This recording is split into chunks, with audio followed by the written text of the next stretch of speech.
ఉన్న బంగారాన్ని విడిపించి ఆ రోజు ఆన్లైన్ రేటుకే మేము కొంటాం. Sharma gold company. నమస్తే, వెల్కమ్ టు సుమన్ టీవీ. నేను మీ యామ్ని. ప్రస్తుతం మనతో ఉన్నారు ప్రముఖ ఆధ్యాత్మికవేత్త, ప్రముఖ జ్యోతిష వాస్తు పండితులు డాక్టర్ గుండపూడి శివసుధీర్ శర్మ గారు ఉన్నారు. గురుగారితో మాట్లాడి మనకున్న సందేహాన్ని అడిగి తెలుసుకుందాం. నమస్కారం గురుగారు. శ్రీమాత్రే నమః, శ్రీ గురుభ్యో నమః.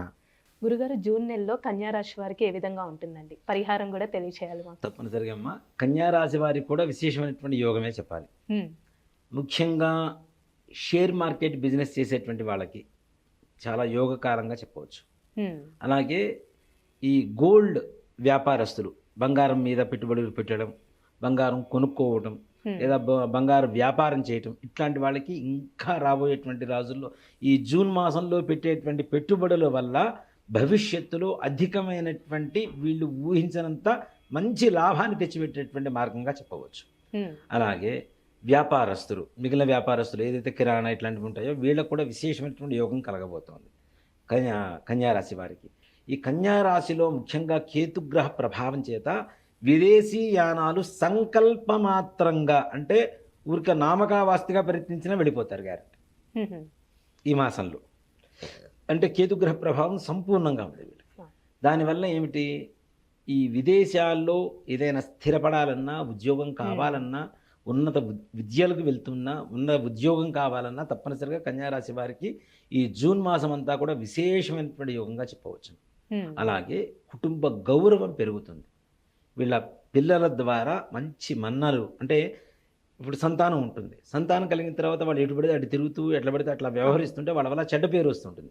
కానీ ఈ మాసంలో కన్యారాశి వారికి సంతానం వల్ల మంచి విశేషమైనటువంటి గౌరవ మర్యాదలు సంఘంలో లభించేటువంటి అవకాశం సంపూర్ణంగా కనబడుతుంది. అరే ఫలానా వాళ్ళ అబ్బాయి రా, చాలా మంచి అబ్బాయి, మంచి పని చేశాడు, సో వీళ్ళ అబ్బాయి అని చెప్పుకునేటువంటి ఒక గర్వంగా ఉండేటువంటి యోగం తప్పనిసరిగా కన్యారాశి వారికి ఈ యొక్క జూన్ మాసంలో కలుగుతుంది వీరికి. అలానే ఏమైనా ఆరోగ్య సమస్యలు అంటున్నాయండి? ఆరోగ్య సమస్యలు ఏవైతే ఇంతకాలం నుంచి బాధపడుతున్నాయో, చర్మపరమైనటువంటి వ్యాధులు ఎక్కువగా ఉన్నాయి ఇప్పుడు అనుభవిస్తున్నటువంటి వీళ్ళలో కన్యారాశిలో. ఇట్లాంటి వాళ్ళకి అవి, తర్వాత శిరోబాధ, ఈ తలనొప్పి, కళ్ళకు సంబంధించినటువంటి వ్యాధులు ఏవైతే ఉన్నాయో అవన్నీ కూడా నయమైపోయి చక్కగా ప్రశాంతమైనటువంటి ఆరోగ్య స్థితికి చేరుకుంటారు. ఉన్న రోగ బాధలన్నీ కూడా నివారణ కలుగుతాయి తప్పనిసరిగా. వివాహానికి సంబంధించి ఏ విధంగా ఉండొచ్చండి? భార్యాభర్తల మధ్య సంబంధం కానీ, కుటుంబపరమైనటువంటి సమస్యలు కూడా తీరిపోతాయమ్మా. కుటుంబంతో చాలా ఆనందంగా గడుపుతారు ఈ కాలం అంతా కూడాను. అలాగే వివాహ ప్రయత్నాలు ఏవైతే ఉన్నాయో వాటికి చిన్న చిన్న పరిహారాలు ఉన్నాయి, అవి చెబుతాం మనం చివరిలో. అవి చేసుకుంటే తప్పనిసరిగా వివాహ యోగం కూడా సంపూర్ణంగా సిద్ధించేటువంటి అవకాశం కనబడుతూ ఉంది. ఇప్పుడు ప్రయాణాలు ఏ విధంగా ఉండొచ్చండి వీళ్ళకి? ప్రయాణాలు వీళ్ళకి ఆనందాన్ని పెంచేటువంటి మార్గాలే అవుతున్నాయి. తద్వారా వీళ్ళకి అనుకునేటువంటి సకల కార్య సిద్ధి జరుగుతూ ఉంటుంది. అంటే ఒక కార్యం కోసం మనం బయలుదేరుతున్నామంటే ఆ కార్యం తప్పనిసరిగా దిగ్విజయంగా పూర్తి చేసుకొని ఇంటికి వస్తారు.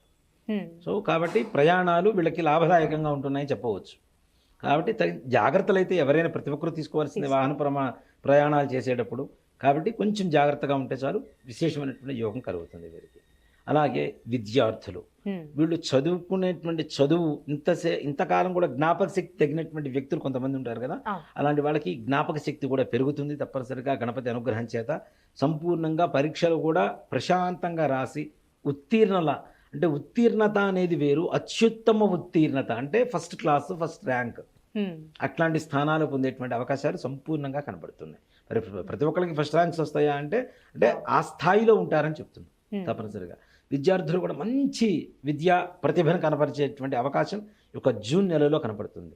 అలాగే రాజకీయ నాయకులు కూడా వీళ్ళకి బొద్దుగా ఉంటారు మనుషులు, బాగా హైట్ తక్కువగా ఉంటారు, బొద్దుగా ఉంటారు, కొంచెం సామరస్యంగా ఉండేటువంటి వ్యక్తుల వల్ల సంపూర్ణ సహాయ సహకారాలు అందుతాయి, ఉన్నతమైనటువంటి అధికార యోగానికి చేరుకుంటారు తప్పనిసరిగా. అలాగే వీరు అంటే ఇప్పుడు ఒక ఎలక్షన్ మొన్న గెలవడం అని తీసి పక్కన పెట్టి గెలిచిన తర్వాత ఒక మంత్రి పదవిని చేపట్టడం అనేది చాలా కష్టతరం. అలాంటి యోగం కూడా ఈ కన్యారాశి వారికి ఒక జూన్ మాసం ద్వారా కనబడుతుంది. కోర్టు సమస్యలు ఉన్న వాళ్ళకి, కోర్టు సమస్యలు కూడా విశేషంగా వీళ్ళకి అనుకూలంగా అక్కడ మొత్తం అన్ని కూడా పరిష్కారం అయిపోతాయి కోర్టులో. అంటే ఎన్నో సంవత్సరాల నుంచి ఎదురు చూస్తున్నటువంటి పెండింగ్లో ఉన్నటువంటి కేసులన్నీ కూడాను సానుకూలంగా వీళ్ళకి ప్రశాంతంగా, ఏ రకమైనటువంటి పెద్ద ప్రెజర్ లేకుండా ప్రశాంతంగా సానుకూలంగా పరిష్కరింపబడతాయి. గురుగారు వీరికి సంబంధించిన ఎలాంటి పరిహారం చేసుకుంటే మంచిదంటారు? ముఖ్యంగా కన్యా రాశి వారికి గణపతి దేవాలయానికి వెళ్ళారు. అది కూడా ప్రతి బుధవారం బుధవారం గణపతి దేవాలయానికి వెళ్ళి గణపతికి ఇష్టమైనటువంటి గరిక ఉంటుంది కదా, మనం బయట గడ్డిలాగా పెరుగుతూ ఉంటుంది, గరికని వేళ్లతో సహా తీసుకొని శుభ్రంగా నీళ్ళలో కడిగేసి ఆ గణపతి దగ్గర పెట్టేసి మనకి ఆ గణపతి మంత్రం ఏదైనా ఉంటే ఓం గం గణపతయే నమః అనేటువంటి మంత్రాన్ని చదువుకుంటూ చక్కగా ఆ గణపతికి బెల్లం నివేదన పెట్టాలి. నివేదన పెట్టండి. ప్రతి బుధవారం కూడా గణపతి దేవాలయానికి వెళ్ళి ప్రదక్షిణాలు చేసి చక్కగా ఈ గరిక పెట్టేసి బెల్లం నివేదన చేసి స్వామివారిని ప్రార్థిస్తే వీళ్ళు అనుకునేటువంటి సకల కార్యాలు దిగ్విజయంగా పూర్తవుతాయి. ప్రతికూలమైనటువంటి వాతావరణం ఏదైనా ఉంటే అదంతా కూడా సమసిపోయి అన్నీ వీళ్ళకి అనుకూలంగా మారేటువంటి అవకాశం సంపూర్ణంగా కలుగుతుంది. మంచి పరిహారం తెలియజేశారండి. ధన్యవాదాలు. శ్రీమాత్రే నమః. శ్రీ గురుభ్యో నమః. సుమన్ టీవీలో మీ పర్సనల్ అండ్ బిజినెస్ ప్రమోషన్స్ కోసం కింది నెంబర్కి కాంటాక్ట్ చేయండి.